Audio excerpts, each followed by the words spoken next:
নমস্কার।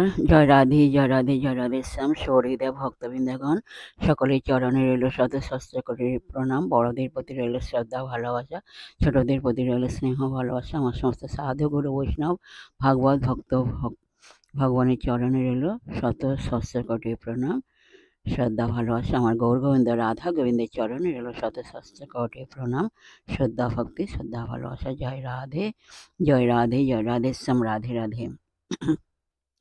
আজকের আলোচ্য বিষয় হলো ভক্তি তত্ত্বটি আলোচনা করা হবে। আসুন আমরা শ্রবণ করি নারদীয় ভক্তি সূত্র। আজকে আলোচনা করা হবে, আসুন আমরা শ্রবণ করি। রাধে রাধে। সাধারণই প্রেম নিজের সুখ চায়, তুমি সুখী হও আর না হও, যেমন চন্দ্রাবলীর ভাব। আবার সামঞ্জস্য, আমারও সুখ হোক তোমারও হোক, এ খুব ভালো অবস্থা, সকলের উচ্চ অবস্থা।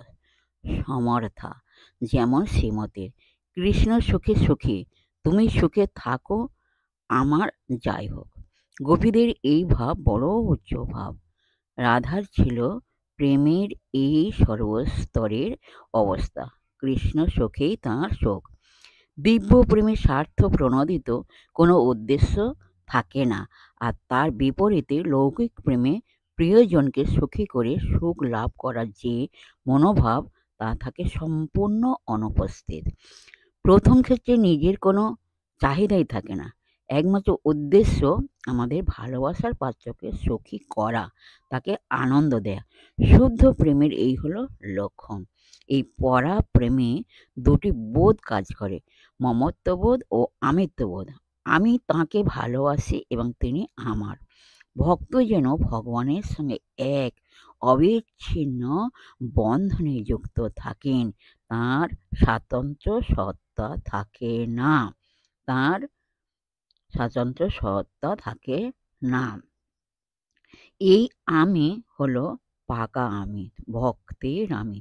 আর মমত্বের অর্থ ভগবান আমার। প্রথমটি অহং, কিন্তু দিব্য অহং।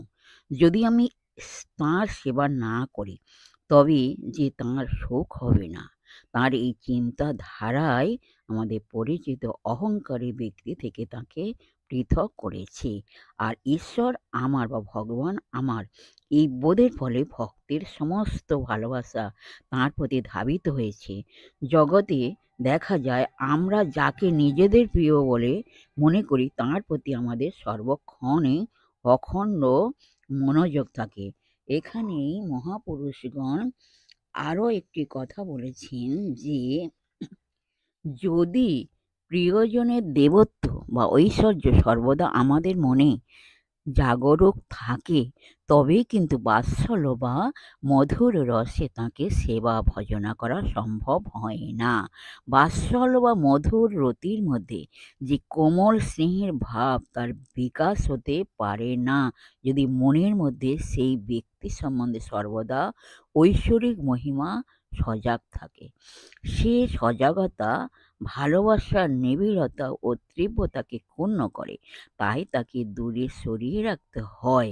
তিনি ঈশ্বর, এ সচেতনতা যে থাকবে না তা নয়। গোপীদের ক্ষেত্রেও তা ছিল। ভক্ত ভগবানের মধ্যে এই প্রেমের সম্বন্ধটি হৃদয়ের গভীরতম প্রদেশের একটি অতি সুকোমল ভাব, আর সেই জন্যই এত স্পর্শকাতর যে ভাষায় একে ব্যাখ্যা করা সাধ্যাতীত। যে বোঝে সে বোঝে। তেমনি প্রেমিক ভক্ত ছাড়া অন্যের পক্ষে এ প্রেম ধারণায় আনা সম্ভব নয়। আমাদের মন যতটা ভগবৎ প্রেমের এই উচ্চ ব্যঞ্জনায় অনুরণিত হয়, ততটাই এর মহত্ব সম্বন্ধে আমাদের উপলব্ধি হতে পারে। অন্যথায় সাধারণ লোকের কাছে ব্যাপারটা হয়ে দাঁড়ায় নিছকই উপহাসের বিষয়, বিদ্রূপের খোরাক। ভাগবতে শ্রীকৃষ্ণের সঙ্গে গোপীদের এই অলৌকিক লীলাকে বর্ণনা করতে হয়েছে লৌকিক ভাষাতেই। আর সেই জন্য এই ভাব জগতের সঙ্গে যাদের বিন্দুমাত্র পরিচয় নেই, তারা সমস্ত ব্যাপারটাই ভাবে নিন্দনীয়। বোঝাবার বিভ্রমের জন্য সমানুভূতির অভাব থাকার জন্য তারা মনে করে আধ্যাত্মিক চরম অনুভূতির উপায় বুঝি এই পরকীয়া রতি। যাই হোক, বিশেষ সুহৃদা ভক্তবৃন্দের উদ্দেশ্যে বলে সবাই সুখে থাকবেন, শান্তিতে থাকবেন, আনন্দে থাকবেন, আর নিজ নিজ পিতামাতাকে ভালোবাসবেন, তাদের যেন কোনো দুঃখ কষ্ট না হয় সেদিকে লক্ষ্য রাখবেন। আসুন এখন মান অভিমানে পর্ব শেষ করে মনকে কাদার তলের মতো নরম করে শিশুর মতো স্মরণ করে মনের মধ্যে অহংকার ত্যাগ করে আসুন আমরা এখন রাধার নাম কীর্তন করি। জয় রাধে, জয় রাধে, রাধে শ্যাম, রাধে রাধে। জয় বৃন্দাবন বিহারী লাল কি জয়, কৃষ্ণ কানাইয়া লাল কি জয়। জয় রাধে, জয় রাধে, জয় রাধে শ্যাম, রাধে রাধে। তুমি বুঝি বৃন্দাবনে খেলেছিলে রাখাল শোনে, তুমি বুঝি বৃন্দাবনে খেলেছিলে রাখাল শোনে, এই যমুনা বলিনি গো, এই যমুনা বলিনি। বলো রাধে রাধে রাধে রাধে, রাধে রাধে রাধে, রাধে রাধে রাধে রাধে, রাধে রাধে রাধে। বলো রাধে রাধে রাধে রাধে রাধে রাধে রাধে, রাধে রাধে রাধে রাধে রাধে। তুমি বুঝি বৃন্দাবনে খেলেছিলে রাখাল শোনে, এই যমুনা বলিনি গো।